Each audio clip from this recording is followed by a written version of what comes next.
السلام عليكم يا حبايبي. انا اماني محمد. النهارده ان شاء الله هنعمل الصابون السائل بقشور اليوسفي بدون زيت مستعمل او كحول. الصابون بتاعنا اقتصادي جدا وغير مكلف بالمره، جربيه وهيعجبك باذن الله.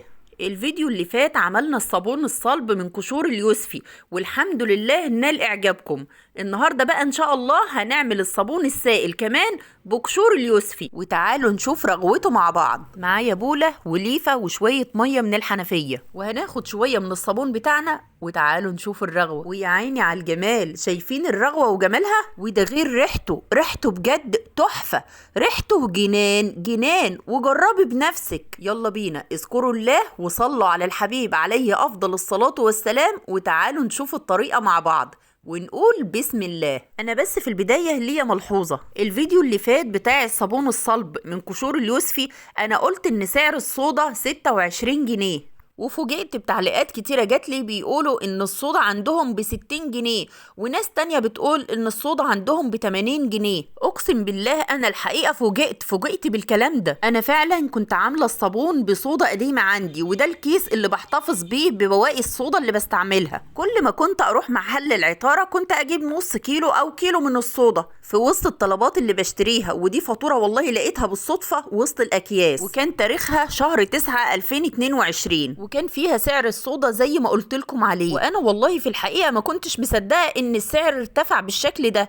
غير لما رحت بنفسي لمحل العطاره وسالت على سعر الصودا، وفعلا فوجئت بالسعر الجديد. انا والله حزنت جدا وقتها، لانه كان يعتبر مصدر رزق لناس كتير. يا رب الطف بينا وارضى علينا يا رب. معلش بقى سامحوني واسفه على الازعاج، ونرجع للصابون بتاعنا. الصابون بتاعنا زي ما قلت لكم هعمله بقشور اليوسفي.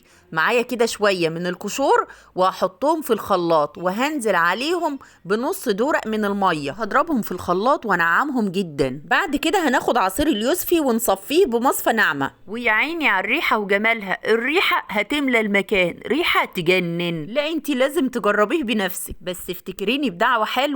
وادي عصير اليوسفي بتاعنا، اخدنا منه 2.5 كوب، مش محتاجين اكتر من كده علشان الصابون ما يفصلش معانا بعد كده. وهنزل كمان بباقي كمية المية الموجودة معايا في الدورق. المكون اللي هنضيفه بعد كده وهو السكر، والسكر هنا فايدته انه بيعلي الرغوة، وكمان السكر مع قشور اليوسفي بيدي نعومة كبيرة على ايديكي. هضيف 4 معالق كبيرة من السكر، وهقلب علشان السكر يدوب تماما. ولما السكر يدوب معانا هضيف كوباية من النشا، والكوباية دي بمثابة 4 معالق كبيرة هرمية مليانة من النشا، وهنقلب كويس جدا علشان الكل يختلط مع بعضه. مليت الدورق ميه ونزلت بنص الدورق ده بياخد 2.4 لتر من الميه. بعد كده في نص كوبايه من الميه هضيف 2 معلقة كبار مليانين من الصودا الكاويه، وعايزاكي تكوني حريصه جدا في المرحله دي، وابعدي شويه وانتي بتقلبي الصودا علشان بتطلع ابخره ضاره بالصحه. هنقلب الصودا وعايزينها تدوب تماما، ولو تلاحظي هتلاقي الصودا بتطلع ابخره، ولو حطيتي ايدك على الكوبايه هتلاقيها سخنه جدا.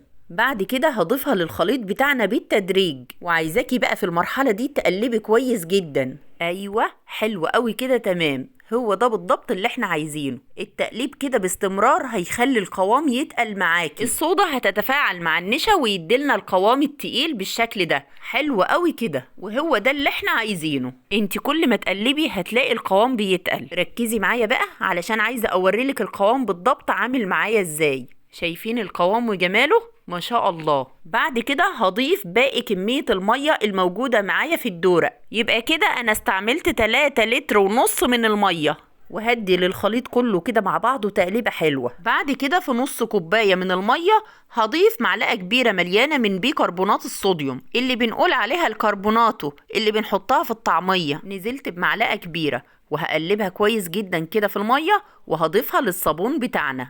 تمام، حلو قوي كده. كمان هنزل بمعلقه صغيره من ملح الليمون، ويفضل اننا ندوبه الاول في شويه ميه، وبلاش تزودي ملح ليمون علشان ما يضعفش الرغوة بتاعة الصابون. وكفاية قوي معلقة صغيرة ممسوحة من ملح الليمون، الكربونات وملح الليمون، علشان يعادلوا الصودا ويظبطوا معانا البي اتش بتاع الصابون. المكون اللي هنضيفه كمان بعد كده وهو الجليسرين، لو عندك ضيفي، لو ما عندكيش ولا كأنك سمعتي مني اي حاجة، بس هو بيزود من نعومة الصابون على ايديكي جدا جدا. انا ضفت معلقتين كبار من الجليسرين بماء الورد وبجيبه من عند العطار، ممتاز. والاضافة اللي بعد كده اللي هتعزز اللون والرغوة معانا، وكمان هتكون مادة حافظة للصابون بتاعنا، وهي الصابون السائل الجاهز. استعملت كيلو من الفيبا بقوة الليمون، وبصراحة ريحته تحفة. ريحته مع ريحة قشور اليوسفي عاملة شغل جامد، ريحتهم هما الاتنين تجنن. انتي بقى لو هتستعملي صابون سائل من اللي بيتباع فك في المحلات، الكيلو بيبقى ب5-6 جنيه،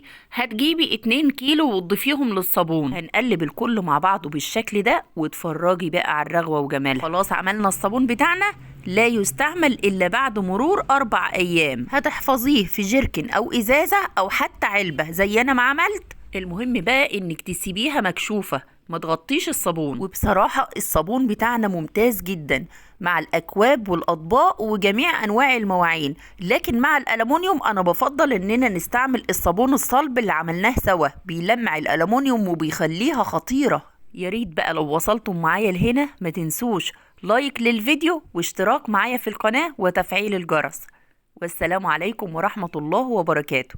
أماني محمد.